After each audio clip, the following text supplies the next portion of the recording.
As the enemy prepared to launch a seaborne assault against the British Isles, German submarines vigorously pressed their attacks against convoys and independently routed ships. In September, for the first time, U-boats began to attack in groups at night, using the so-called wolfpack tactics.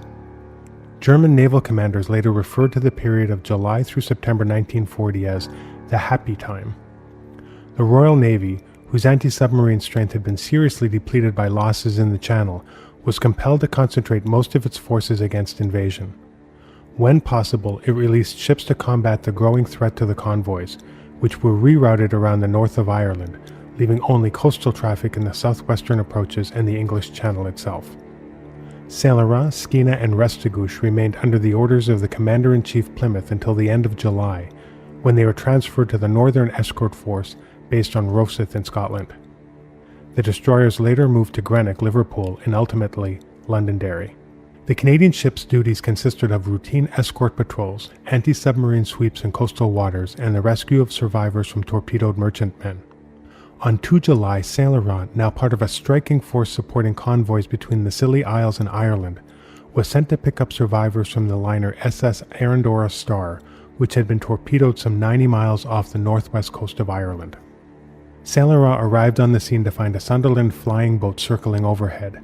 Hours of exhausting work followed, and when Saint-Laurent finally steamed away, she had 857 oil-soaked passengers crowded on her mess decks.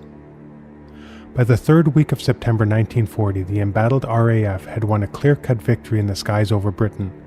Equinoctial gales were whipping up the Channel, and an invasion that year was now unlikely. Saint-Laurent, Skeena, and Ottawa, replacing Restigouche, who had returned home for refit, settled down to the steady routine of escorting an outbound convoy for a 2-day period and then, if schedules and fuels permitted, escorting an inbound convoy through the dangerous western approaches to the British Isles. On the other side of the Atlantic, the fighting strength of the Royal Canadian Navy was increasing. The first of the armed merchant cruisers, HMCS Prince Robert, arrived at Esquimalt and was sent south to join British warships, keeping a watch on several German merchantmen lying in various ports on the west coast of the North American continent. Prince Robert's particular charge was the Weiser in Manzanillo Bay, Mexico. A week of patrolling to seaward by day and closing the land at night passed without incident, but on the night of 25 September, Prince Robert sighted Weiser underway. The Canadian ship quietly moved nearer the shore and followed her quarry out of territorial waters. Then, with gun crews at action stations, the Prince Robert raced up on the port quarter of Weiser, who surrendered to the boarding party without a struggle. Weiser, the most important Canadian prize of the war, was sent into Esquimalt wearing the white ensign above a swastika flag. She sailed again as the merchant vessel Vancouver Island and was ultimately sunk by a German torpedo.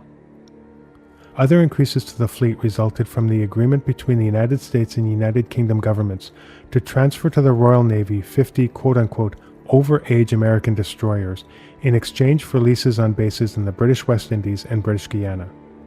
Canada agreed to man 6 of these vessels, which were delivered to Halifax by the United States Navy, and on 24 September, Canadian sailors streamed up the gangways of the HMC ships Annapolis, Columbia, Niagara, St. Clair, St. Croix, and St. Francis. A 7th ship, Hamilton, at this time being manned by the Royal Navy, was later transferred to the RCN. These town-class destroyers left much to be desired as escorts, but at this critical stage of the war, any anti-submarine vessel was invaluable.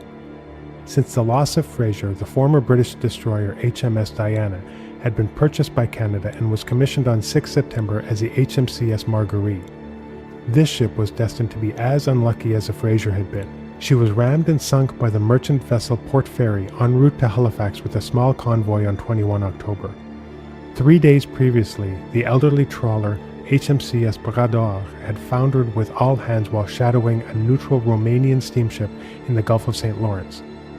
These losses were offset by the commissioning of the Windflower and the Trillium on 20 and 31 October 1940, the first of a steady stream of Canadian-built corvettes now coming into service. In December, the 2nd and 3rd armed merchant cruisers, Prince Harry and Prince David, hoisted the white ensign. In November and December 1940, anti-submarine measures and bad weather brought an appreciable decline in sinkings. 3 of the town-class destroyers, St. Croix, St. Clair, and Niagara, headed eastward, where there was still a desperate shortage of escorts. Beset by gales and mountainous seas, St. Croix was forced to return to Halifax, but St. Clair and Niagara reached Greenock on 11 December. There were now 6 Canadian destroyers in United Kingdom waters, but one of them was temporarily out of the fray.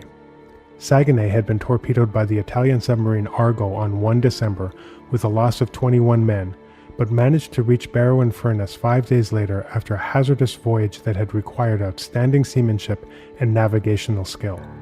Toward the end of January 1941, another 4 Canadian destroyers, Assiniboine, Restigouche, Columbia, and St. Francis, reached Britain.